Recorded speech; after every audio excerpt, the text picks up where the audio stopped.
बिल्कुल लाइव आइए और लोगों को बताइए आप सब। हाँ, कोई आर्टिस्ट या भोजपुरी समाज के लोगों ने मुझे प्रमोट नहीं किया, कोई नहीं, सबका अपना विचारधारा है और लोग गलत नहीं हो सकते, सब लोग सही हैं। मैं कर रहा हूँ उनके फिल्मों का प्रमोट क्योंकि वो भोजपुरी भाषा की फिल्में हैं। दिनेश भैया के विजय पथ लगी, आप लोग देखिए, उसको भर के प्यार दीजिए। आने वाली है हर हर गंगा, इससे भी बड़ा प्यार दीजिए उसको।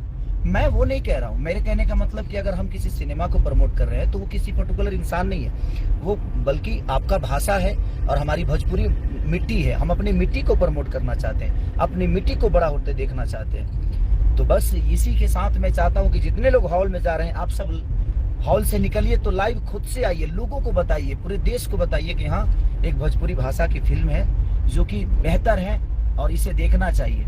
और हम चाहते हैं कि हमारे भाषा की, हमारी लैंग्वेज की भाषा को, हमारी फिल्मों को दुनिया की फिल्में डब करें, साउथ के लोग नकल करें। कोशिश ये करना है हम सबको कि हम बेहतर काम करके, बेहतर एक्ट के साथ अपने भाषा को प्रमोट करें। बस यही कहना था मुझे। आप किसी को दोषी मत ठहराइए कि हाँ, ये प्रमोट नहीं किए, वो प्रमोट नहीं किए। जिसके पास आप जैसे लोग हैं, आप जैसे भगवान हैं, उसको किसी को प्रमोट की जरूरत है नहीं। हाँ, बशर्ते अपने भाषा के लिए मुझे लगता है कि सबको बोलना चाहिए। हम बोल रहे हैं, आप भी बोलिए, सब लोग बोले, अपने आप वो भाषा बड़ा हो जाएगा। और बेहतर बोलिए, ये नहीं कि पूरे दिन खिंचाई करते हो।